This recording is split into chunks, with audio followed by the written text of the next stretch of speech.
Chapter 2 of Crowley's Christmas Carol, a Good Omens fanfiction, written by CousinSerena, read aloud by SkyAsimaru.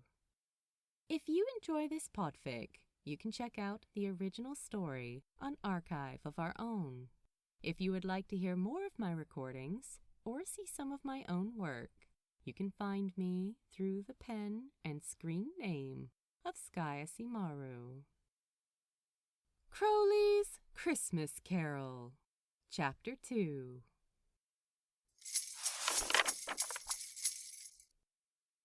Crowley grimaced. Take Gabriel's hand? The only way he had ever wanted to touch Gabriel was to punch him square in his sanctimonious, insufferable, smirking face. Gabriel cleared his throat.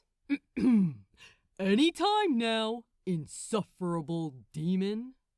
Crowley growled. Look, just one question. Why help me? Aziraphale's the one that needs help after I ruined his Christmas. I made him miserable. "What makes you think this is all about helping you?" asked Gabriel. Crowley looked at him blankly. Isn't that why you're doing this? To make me feel better? Gabriel's eyes glinted. "You know what your problem is, Crowley? You act like it's all about you. Sure, Aziraphale told you to go. He was hurt and angry. But the problem is, you listened to him." Crowley didn't understand. But then again, he decided he didn't really need to.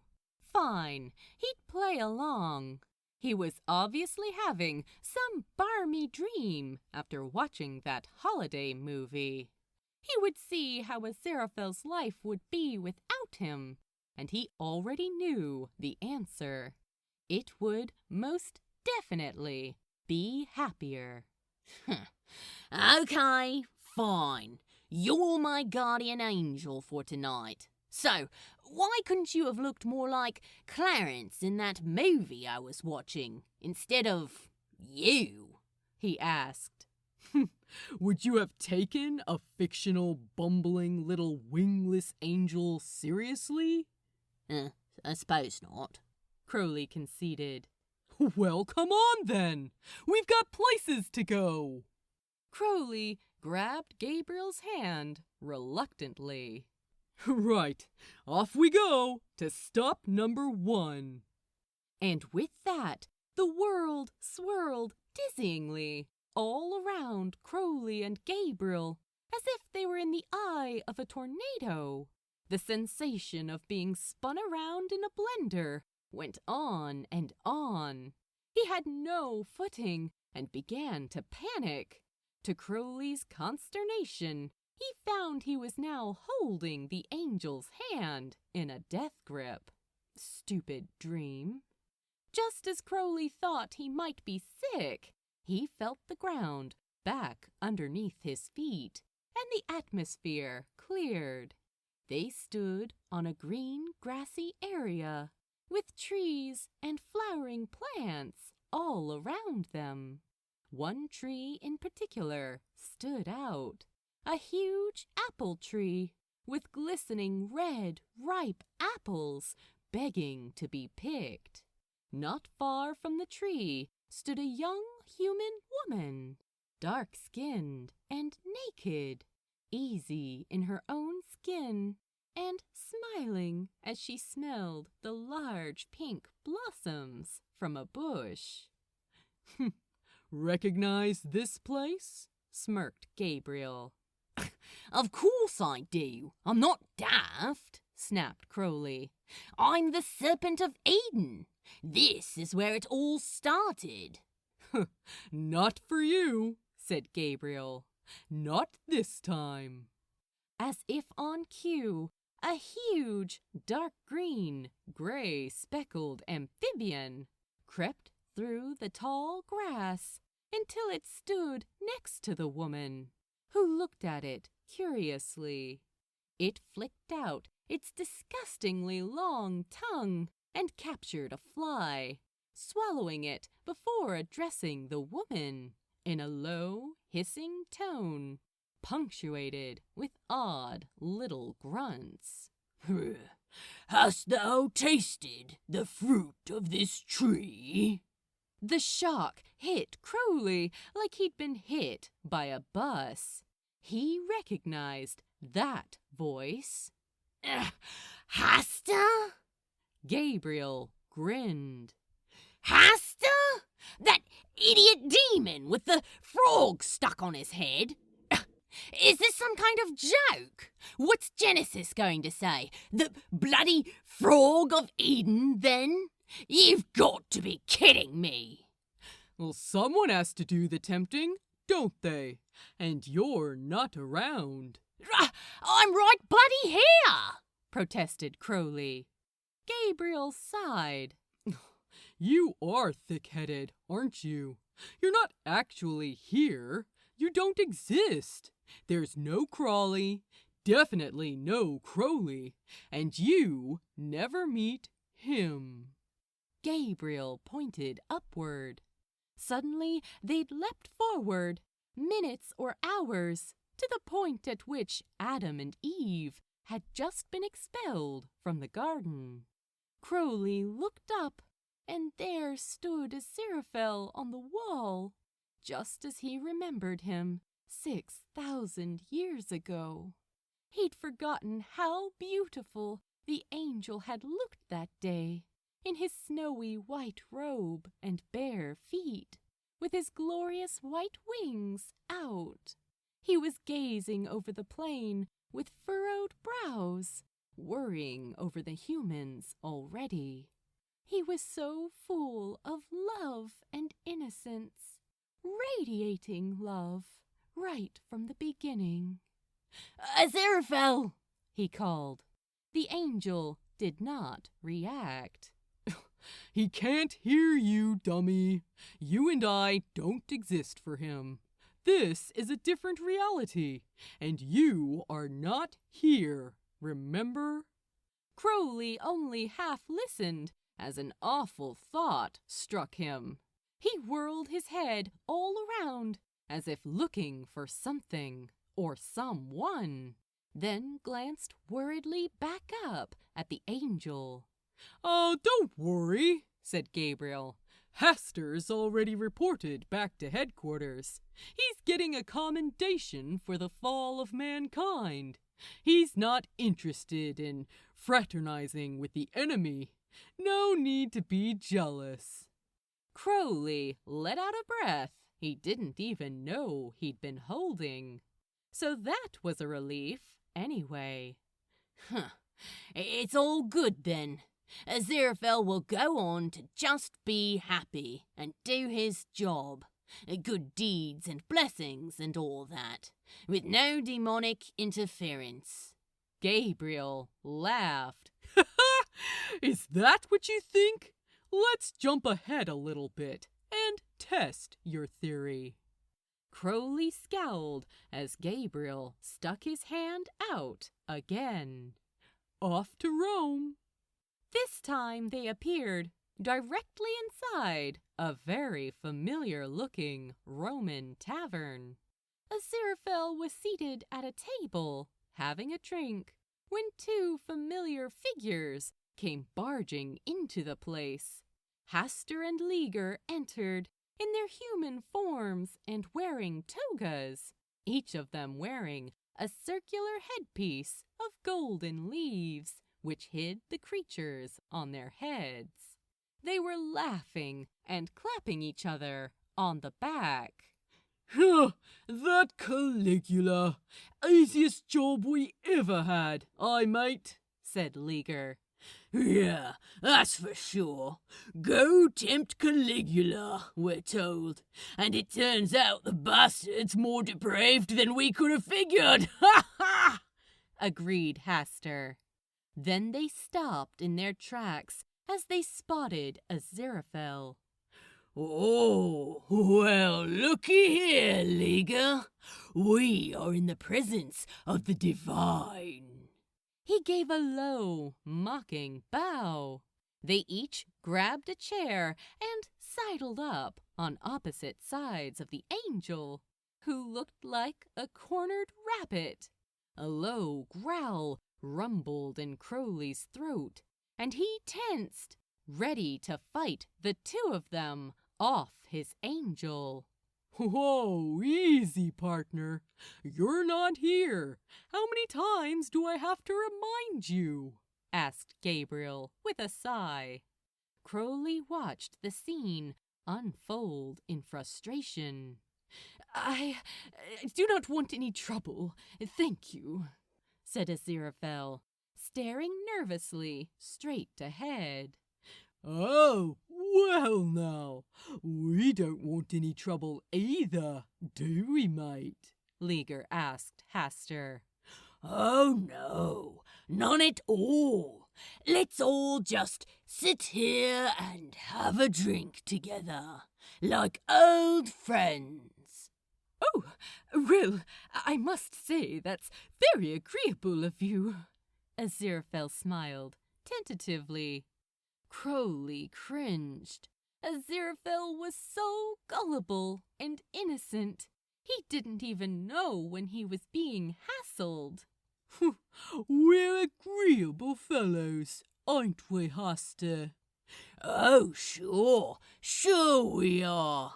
And right now, we're agreed. We don't want no angels stinking up our tavern. Ain't that right? And with that, Leaguer poured his entire tankard of ale over Aziraphale's head as the two demons laughed uproariously. Aziraphale stood to face them, but only ended up sounding like a bullied school kid. Worse, he couldn't miracle himself dry in front of a tavern full of humans who were watching the exchange with interest. Oh, you foul fiends! How dare you! I am a principality!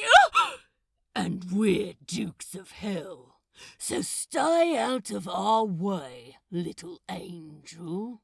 We'd better not find you near one of our temptations again, or we'll pluck every pretty white feather right out of your wings.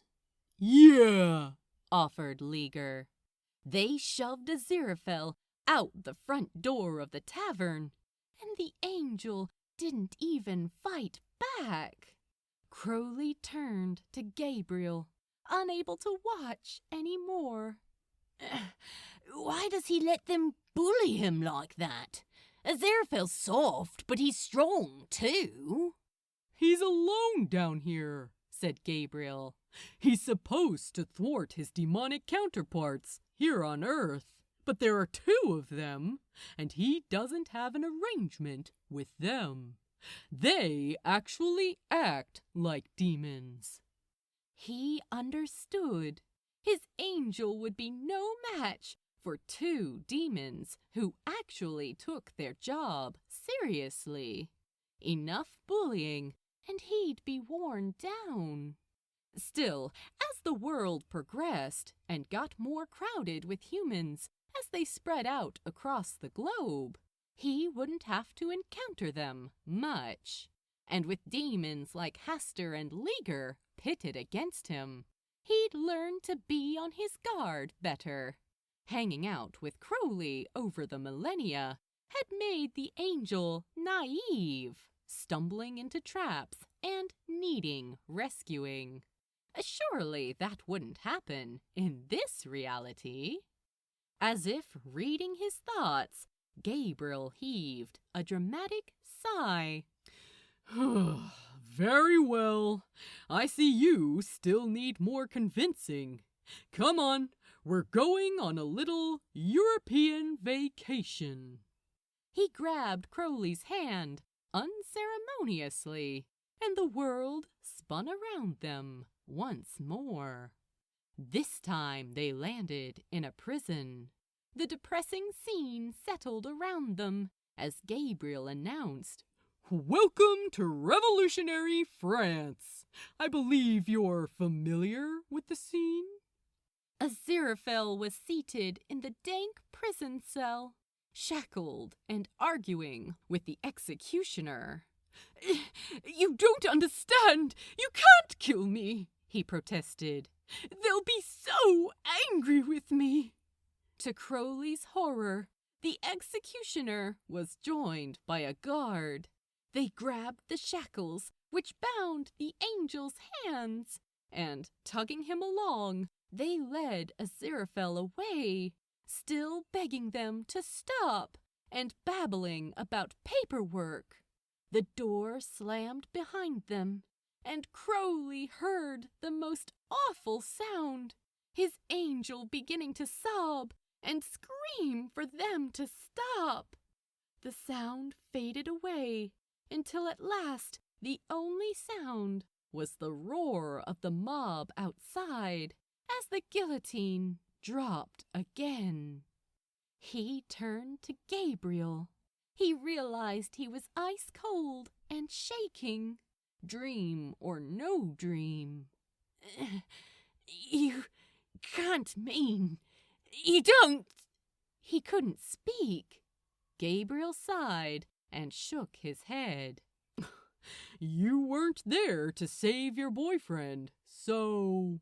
Yup. Inconveniently discorporated, I'm afraid. And not a pretty way to go, I might add. The pathetic thing is that he didn't want to anger the head office." "Well," he chuckled, "let's face it, he didn't want to anger me by performing another frivolous miracle, not even to save his life. But when he confessed why he'd been in the area, he got a temporary suspension from Earth duty. They kept him in a back office for a century before they gave him a new corporation. And wow, the paperwork! Ha!" he guffawed. "He's lucky that when they did let him have his body back, they let him keep the same model. Though why he wouldn't want one in better shape is beyond me." "You bastard!" Anger flooded Crowley, and he lunged at Gabriel, who easily knocked him back with a wave of his hand. "Hey now! It's not my fault he got himself into trouble. A friendless angel should know better. But he didn't learn to watch his back. Thought he could run around the world pulling stupid stunts, like going for French revolutionary crepes, enjoying himself with no consequences. Let me tell you, after this, he kept his nose clean and did as he was told. Yes, sir, we let him have his little bookshop, but that's where he stayed, unless he was told otherwise." Crowley never wanted to punch that smug face as much as he did now, but he knew it would be like punching a hologram. Why couldn't he just wake up from this stupid dream? No, nightmare! Bless it all, he was homesick. "Take me back to London," begged Crowley. "Very well," smiled Gabriel. "Your wish is my command." Once again, the world spun around them. But when the scene cleared again, Crowley was not prepared for what lay around them. They stood on an expanse of scorched ground, still smoking, ashes falling everywhere. The sky was dark gray and red, colored by the smoke of small fires that still burned. The charred remains of buildings surrounded them. Something fluttered past Crowley's face in the hot wind. He grabbed at it. It was a charred bit of printed paper, like the corner of the page of a book. Where are we? He asked, but he already knew in the pit of his stomach. He felt sick. London, of course. There's your boyfriend's bookshop. Burned to the ground. What a shame, he tisked. Of course, this time, no one put it back after it burned. No, young Adam and his little friends are hanging out with Adam's real father. No! No! It can't be right! This can't be right! What about Aziraphale? Where is he? Would the nightmare never end? He'd already lived through this once, in real life. Gabriel sighed. He's in heaven, of course.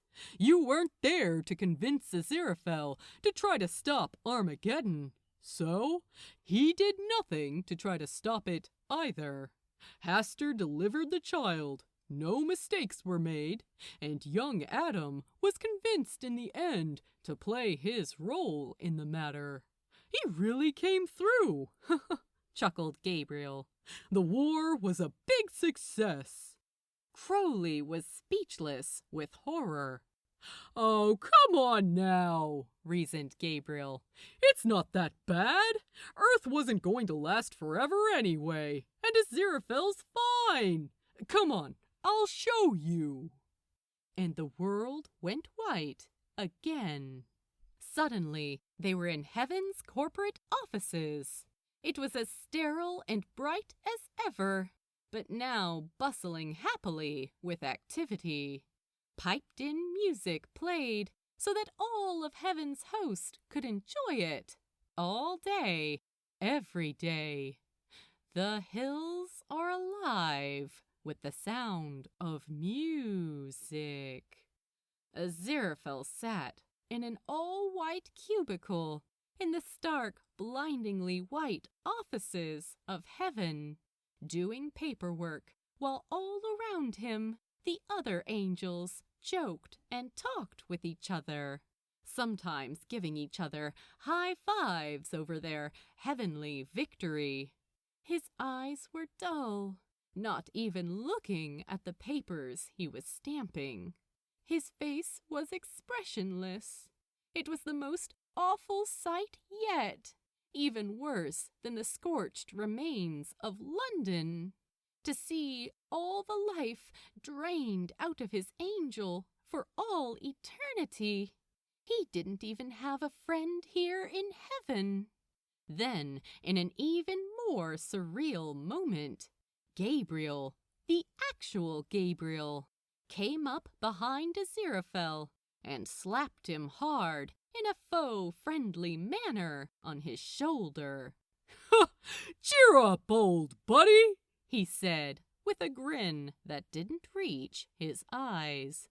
We won! Oh, yes, of course. It's wonderful, agreed Aziraphale. He forced his mouth into a smile that was the saddest thing Crowley had ever seen. Just as bad, or even worse, than the look he'd given Crowley when he'd wrecked the Christmas tree. It was as though all the beautiful inner light had just gone out of the angel. He whirled on Gabriel. Make it stop! Let me wake up! It's a bloody nightmare! Gabriel regarded Crowley with an expressionless face. I'll let you out of this soon enough, he said, almost kindly. But there's one more visit we have to make. Let's go back to the scene of the crime, so to speak, shall we? They were back in the bookshop. It was snowing outside, and Aziraphale sat alone, nursing a cup of cocoa and reading. A Christmas carol played on the record player, one of the more depressing ones. Crowley thought it might be The Little Drummer Boy. And there was a small tree in the corner, with a few plain baubles to decorate it. Gone were the snow globes, wreaths, garlands, and little Father Christmas figurines. No other decorations were around. "This is back in the world you know, as it was when you went to bed last night, but 1 year from now," said Gabriel. "This is what Aziraphale's Christmas will look like if you stay on your current path. In this reality, after you ran off to sulk, Aziraphale gave you a day. Then he tried to call you, over and over, left you a voicemail that he forgave you. But you decided he was better off without you. You weren't good enough for him. Blah, blah, blah, all about you again.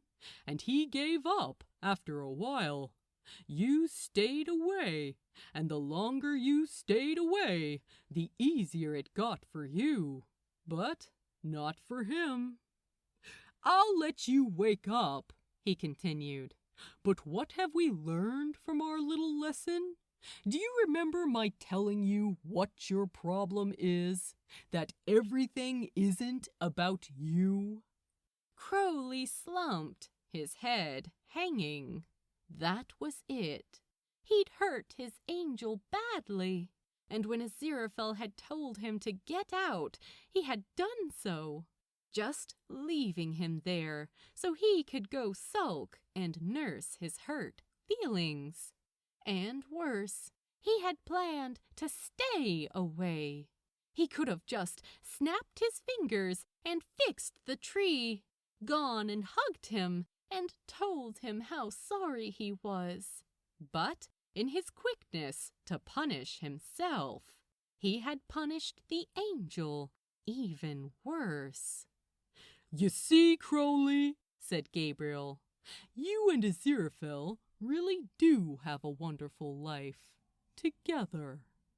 Crowley couldn't stand it any longer. He grabbed the white lapels of Gabriel's jacket, crumpling the fabric in his hand. "Make it stop!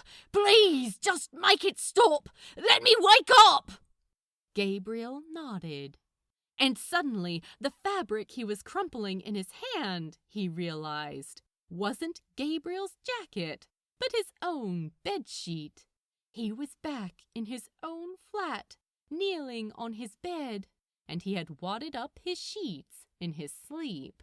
He was covered in sweat. It had all been a nightmare then, just as Gabriel, or the spirit of Christmas, had said.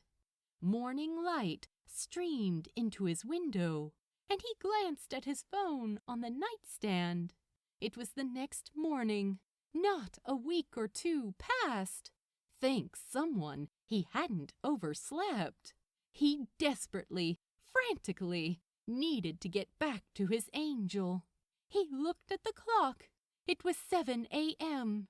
He miracled on clean clothes and literally ran out the door. The Saturday farmers market was just setting up, with stands selling organic tea, all kinds of food, and Christmas gifts. He looked around in desperation for something to buy for his angel. Most of the Christmas stands were only halfway set up, but he ran from one to the other, and soon his hands were full. He had bags stuffed with Christmas biscuits, Santa figurines, marshmallow snowmen, a Christmas pillow. He'd even bought the most god-awful Christmas jumper and a stupid reindeer antler thingy for his head. And then he saw it, the thing he really needed. A horrifically cute ceramic Christmas tree ornament. Not a glass apple, but even better. He smiled at the little old woman at the stand who sold it to him, and it was a genuine smile. He ducked around a corner to miracle the garish jumper on himself.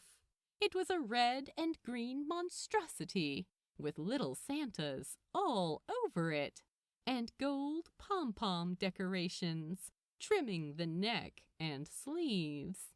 He stuck the reindeer antlers on his head and ran as fast as he could manage to Aziraphale and Co. books. Gasping, he arrived at the front door, his breath fogging the air in the cold. He pounded on the door with all his strength.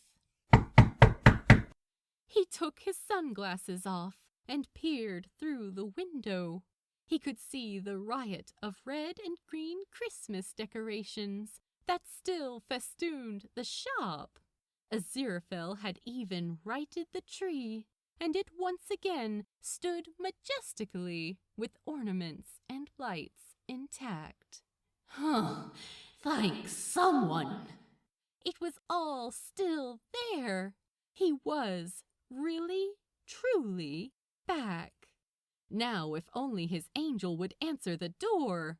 He was on the verge of miracling the lock open when he suddenly heard footsteps and a voice. "We are quite closed, thank you." Angel, it's me. Angel, please open the door. Please. I know you don't want to see me. I'm the last person you probably want to see. But I'm begging you. Aziraphale, just let me. I'm sorry, Angel. His voice was hoarse from the cold and the shouting, and perhaps from desperation. But he would stand there and shout all morning if he had to. The door opened. Aziraphale stood there, gaping at Crowley in shock. And then the angel's mouth twitched. At his door was the most ridiculous sight he'd ever seen. Crowley, the biggest Scrooge of a demon that could be, stood there, loaded down with a red shopping bag, and wearing the most outrageous Christmas jumper he'd ever seen. But the sight of reindeer antlers standing at attention on top of the demon's head sent him over the edge. He burst out laughing, even as Crowley pushed his way inside, set the bag down while kicking the door closed, and then threw his arms around the angel and sobbed. "Oh, Aziraphale, you're really here.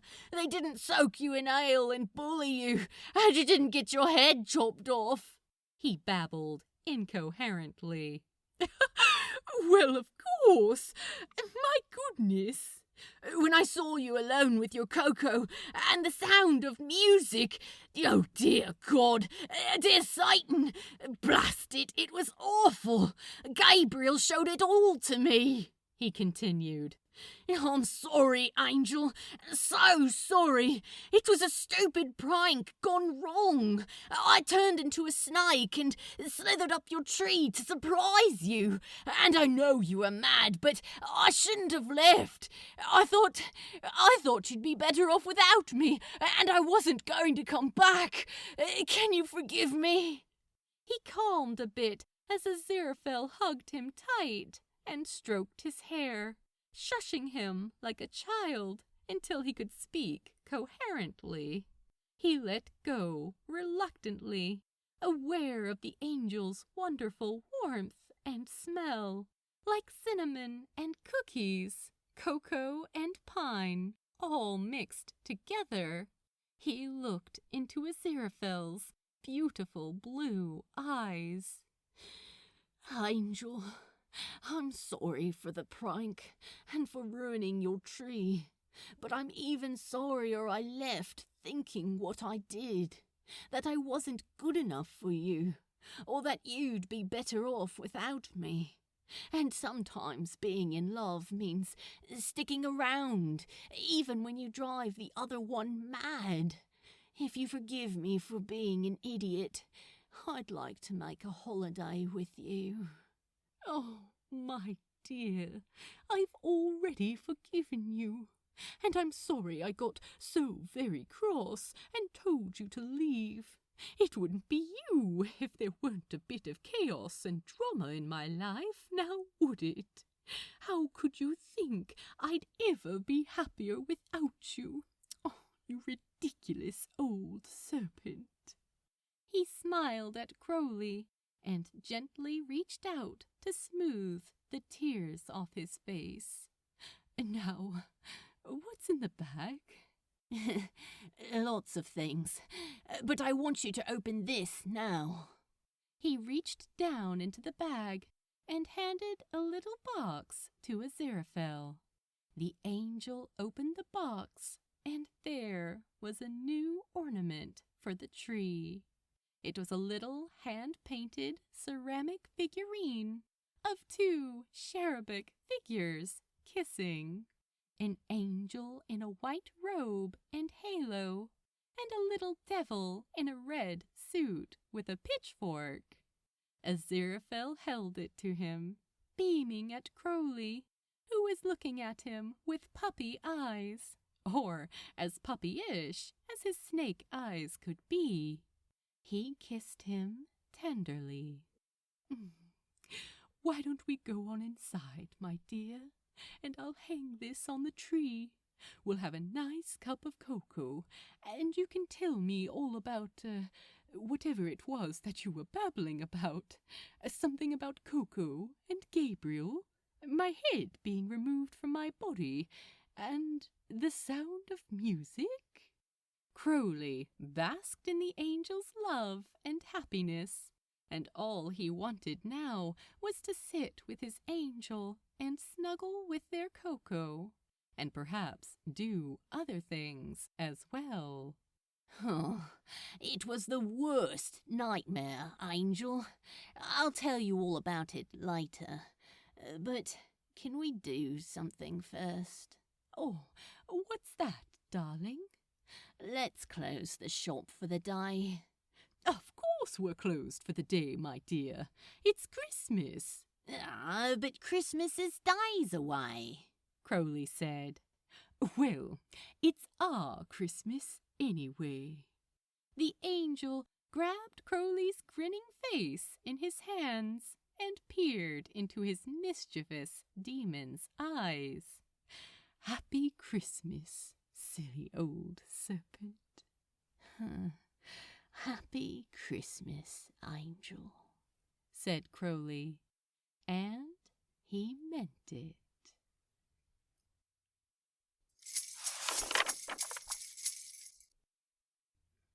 The end. Thank you for reading. Happy holidays, everyone. Please drop by the archive and let the author know what you thought of their work.